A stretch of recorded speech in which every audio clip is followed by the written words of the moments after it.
So guys, ito na, dito na ako sa barko. Sa aking barko. So, ito. Nag-a-arrange ako ng aking mga gamit.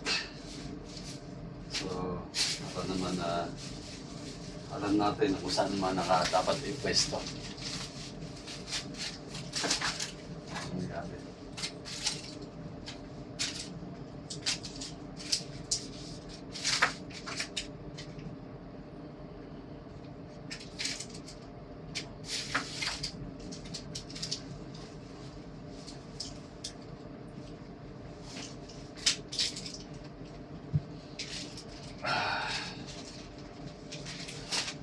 Yes muna.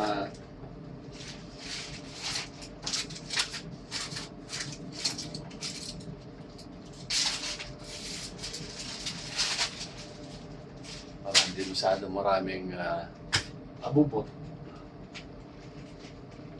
So, arrange muna tayo. Ito ang kwarto.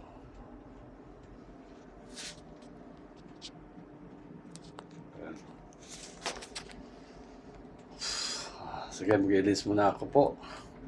Thank you guys. Thank you so much sa mga nag-watch ng video ko. Sana meron na magpasa ng mga buds.